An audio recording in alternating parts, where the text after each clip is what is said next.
Hello and welcome to another episode of Ezoic Explains. I'm Whitney Wright, and today I'm going to be going over how to prevent invalid traffic from coming to your website. Invalid traffic is detrimental to your site's ability to monetize. This is especially important for models involving Google ad products like AdSense and AdX, and affiliate networks like Amazon. If invalid traffic is not fixed, publishers could lose the ability to monetize with ad partners, networks, and products for extended periods of time. Sometimes Google will tell you that you have invalid traffic, but can't tell you where it's coming from. Rather than retroactively trying to take care of invalid traffic, it's best to get ahead of it and prevent it from happening in the first place. Since websites that are being flagged for invalid traffic have AdSense Google ad tags on the page, Google can use the user agent and also read any data that JavaScript could request when embedded in the page. It's important to note that invalid traffic is not always bot traffic. Google defines invalid traffic as clicks or impressions generated by users clicking their own live ads, repeated ad clicks or impressions generated by one or more users, publishers encouraging clicks on their ads. Examples may include any language encouraging users to click on ads, ad implementations that may cause a high volume of accidental clicks, or automated clicking tools or traffic sources, robots, or other deceptive software. To help prevent invalid traffic in Google Analytics, navigate to your admin settings and toggle on bot filtering. This will exclude all hits from known bots and spiders. This, however, only filters bots. It doesn't get rid of them.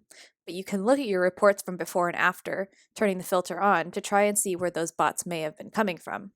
There are three major causes of unintentional invalid traffic. One is buying expired domains or redirecting old sites to a new one. First off, there are benefits to using expired domains to redirect to your own site or build a new one, like it may have good authority or backlinks, or is a similar domain in a similar niche, or has a .edu or .org address, which has higher authority. The problem comes when you don't know what was going on that site before you bought it. If you buy expired domains, you could get spammy traffic. Forwarding traffic from expired domains can lead to bots or crawlers, immediately bouncing visitors or invalid traffic warnings from Google. To avoid this, go back and look at those expired domains that forward to your site and see where traffic is coming from for those sites. You can do this by looking at your server log files, looking at Google Analytics for those URLs, and how many times a redirect is hit, either through your host or through your WordPress setup.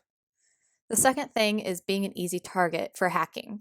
There are good bots, like Google's crawler, and bad bots, like ones that scrape or duplicate content, ones that click display ads, and ones that can hack into a website's CMS. To prevent bad bots from hacking into your CMS, you can set up your admin login URL to something different than the default, like adding special characters to the URL. This makes it so bots who then hit the original admin URL are served a 404 page, but it actually allows users to log into the CMS. Secondly, avoid user enumeration attacks, which is when a bad bot probes your website to find your login name. WordPress has plugins, such as Stop User Enumeration, to prevent this. Plugins like this block attacks and allow you to log IPs launching these attacks so you can block them in the future. Thirdly, sharing content and link building. While sharing content and link building are common SEO practices, it's also possible that web crawlers may try to crawl those pages. If the crawler is unsophisticated or the link is on a page that is hit by bots often, this behavior can mean more invalid traffic on your site. If you're trying to just get people to your site by doing something like just throwing your link into comment sections, Google will catch on. The more often you link your site in online listings where it may or may not make sense, the more likely web crawlers are going to hit it. You can prevent this by not putting your links in the comment sections of websites, online listings or forums, or spamming people's emails with links.